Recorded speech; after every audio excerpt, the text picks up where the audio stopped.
And we're back. This is part 3 of our Unique Properties of Water lab. Just to recap, you should have your lab form if you're working on it to make it up for class. If you're watching it online, welcome.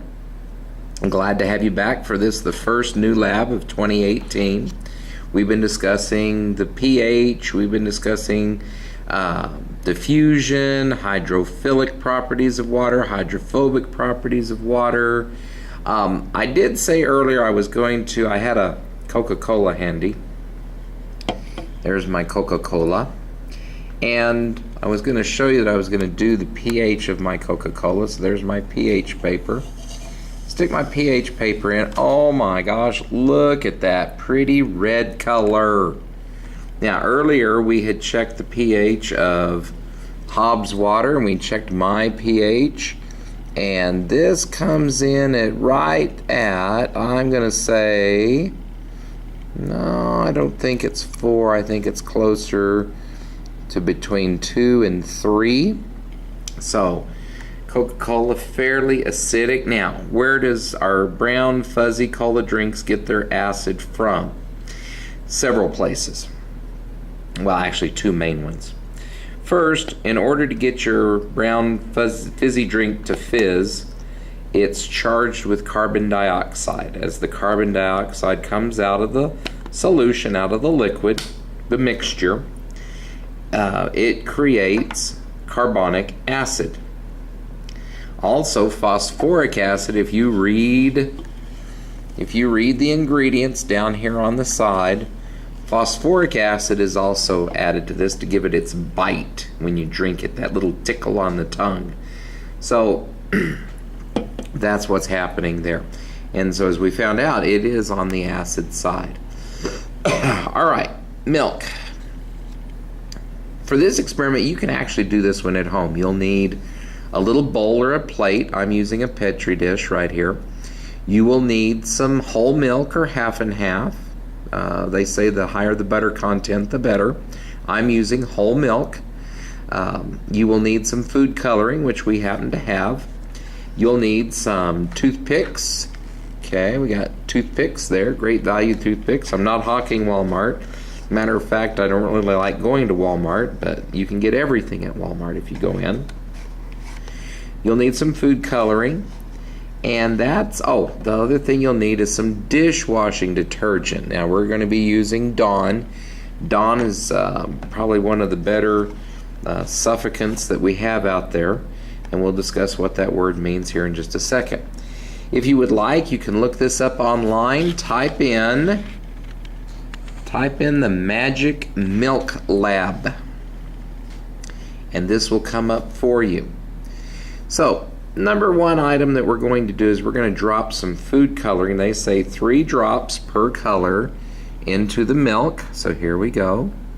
I'm going to start with red. 1, 2, 3. Oh, isn't that just totally cool? Let me see if I can get up over the top so you can see it a little better. There you go. Looks kind of like an egg.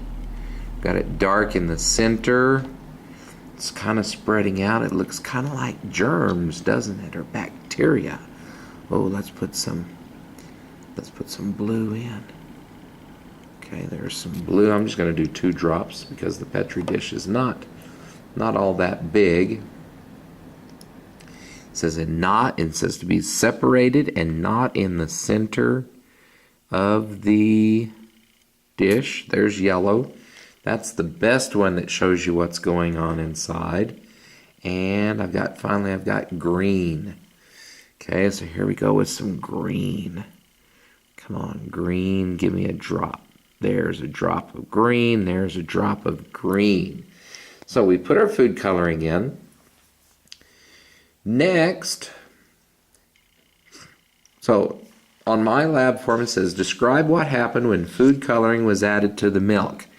Well, we get kind of an egg-looking thing. We have a darker center. We have a ring around the edge. In the case of our red, and here's the cohesive property of water. Hopefully you can see this where it's trying to climb the side of the Petri dish. That's cohesion and adhesion. This is where it's trying to climb out. Of course, we're also going to find it sticking when we're done. That's adhesion. This is cohesion. It's trying to climb itself out of here. We've got, it's not going anywhere. It's kind of diffusing together a little bit, but we have definite lines on the edge of our food coloring.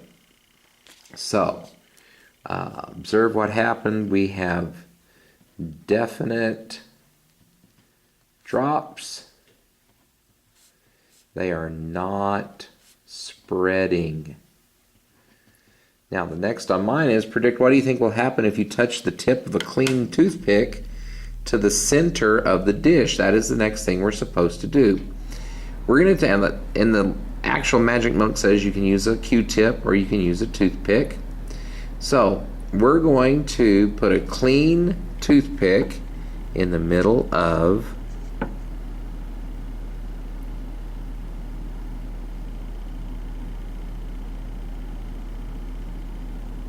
that, and not much is happening.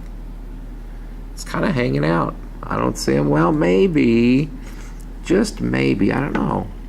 Maybe this is trying to move towards the toothpick, but I'm not seeing anything really happening here. So let's go to the next operation. What do you think will happen if you touch the tip of a clean toothpick? It says predict. I didn't think much would happen. Nothing, or color moves to center, and we observed no movement. Darn it. But here's where our Dawn dishwashing detergent comes in. I'm going to get a clean toothpick, and I'm going to put a drop of dish soap on the end of the toothpick. Alright, now I'm going to stick the toothpick into, there's our drop. I'm going to stick that, oh my gosh. What in the world just happened? Oh, look at that. I have a rainbow. I've got a sunburst. Holy macaroni, people. What is going on here? It's an explosion of colors. And it seems to be stopped. Let me pull that out. Holy moly, I've got little roses. Look at that. I've got little roses going up here.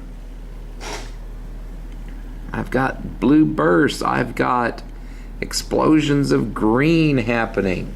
Observe, describe what happens next when you get a drop of dish soap on the end of your toothpick and dip it into the center. It was repelling the colors. Oh my gosh, I had an explosion of color. Well, it says here that I can do this again. It says place a drop and predict. Place the soapy in the middle and hold it there for 10 to 15 seconds. Notice that the food coloring streams away from the point where the food touched the milk, and they continue to move even without it. Mine settled down quite a bit. Let's just do it again and see what happens. That's okay. I've still got some soap here on the table where it dripped, so I'm going to add some to the end of my toothpick. And let's just put this in the middle again and see what happens. Here we go. Oh, wow. It's starting over again. It's moving out. What do you think's happening? Well, the Dawn dish soap is what's called a suffocant or a surfactant. In other words, this is a basic material. It's a chemical formula that is trying to get rid of the chemicals it's coming in contact with. This is why it works in your dishes. It helps to detach the food from whatever it's stuck to. In this case, it's doing this to the thing. Now, here's what I'm noticing. I don't know if you are. I'm seeing definite lines between the colors still, except not so much for the green. Green seems to be merging into everybody. But the red, the blue, the yellow, and the red, And also I'm seeing this outer band and I'm seeing this inner band. That's fascinating. Just fascinating. So if I take and I get some more dish soap on, I'm just going to go out here in the edge and see what happens. And I'm going to swirl this around. I'm going to swirl it a little bit. Holy cow. Oh, there's my green, there's my yellow, there's my blue. Really looking tie-dye right there. Got a little bit more soap I can pull up. Let's come down here and put it in and swirl it around. See what happens. Holy macaroni, Batman. That is something else. So now let's figure out what we're going. Let's come back over here to our lab form. What happens when you swirl the food coloring in the milk? It looks, I would say, tie-dye. Tie-dye. Like a tie-dye shirt. We have, I guess we would call it eruptions. Eruptions. And I can't spell because I'm trying to do this in front of the camera. Eruptions of color. And we still have it. Let me put this back over here where you can see. It's still going on.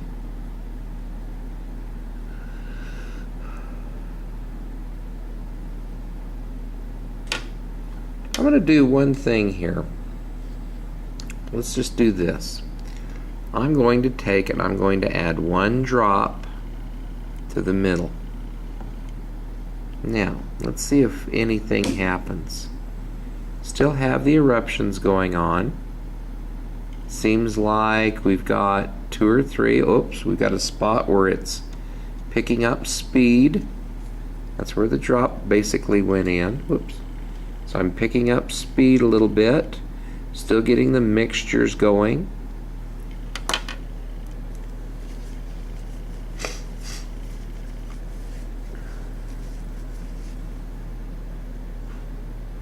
I'll let you watch that for a second. I think it's totally fascinating.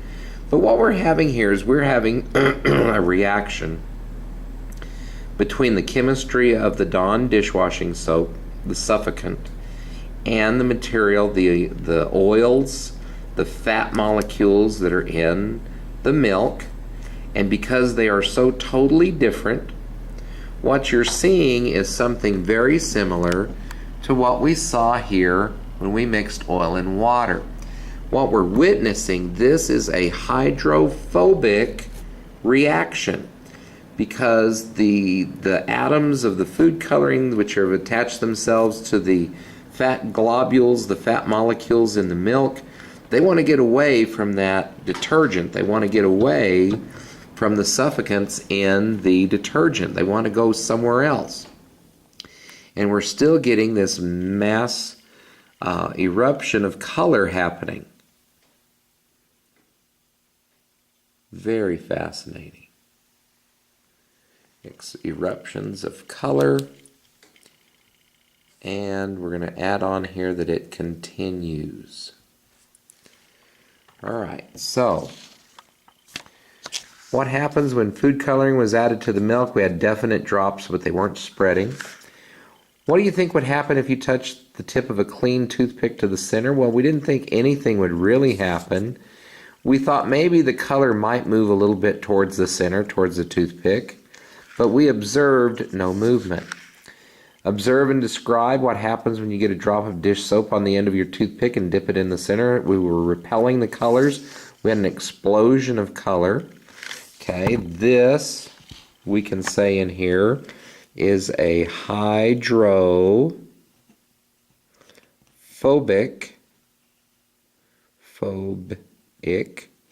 reaction. RXN is a perfectly acceptable abbreviation for reaction. Observe and describe what happens when you swirl the food coloring in the milk. Well, we get that. We get a definite mess of color, and I believe this is our drop of Dawn dishwashing detergent. So I'm going to swirl it. We're going to swirl it around. And see what happens here. I'm trying to figure out what that is today.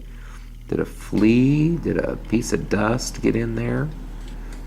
But definitely, maybe we had some fat molecules come together. They got so excited they wanted to get away from that dishwashing detergent.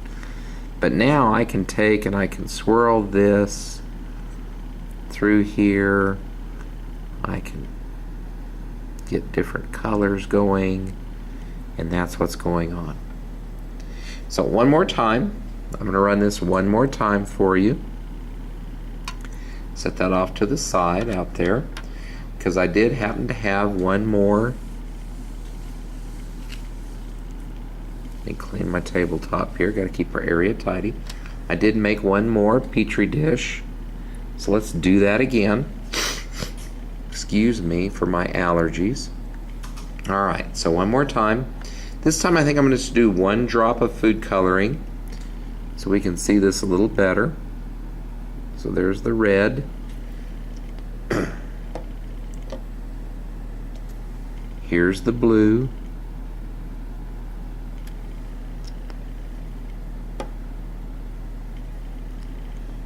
Here's the yellow. Here's the green.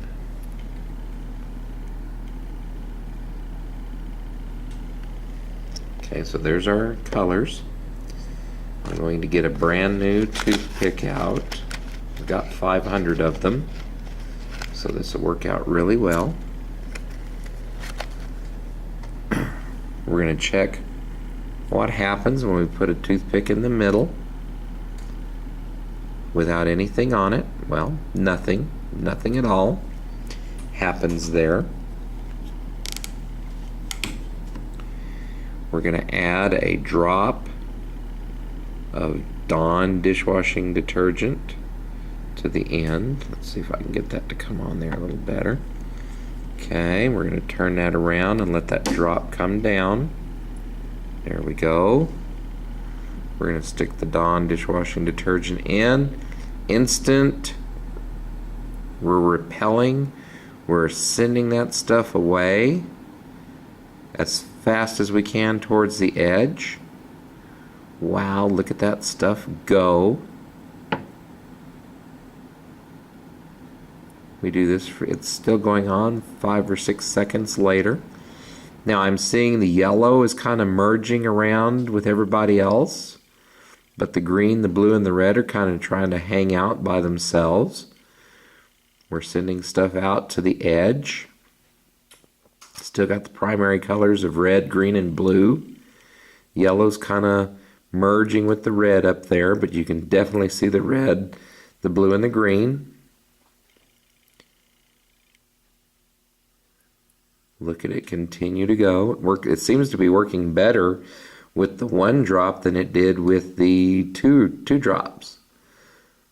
Excuse me. We're seeing the colors kind of merging around.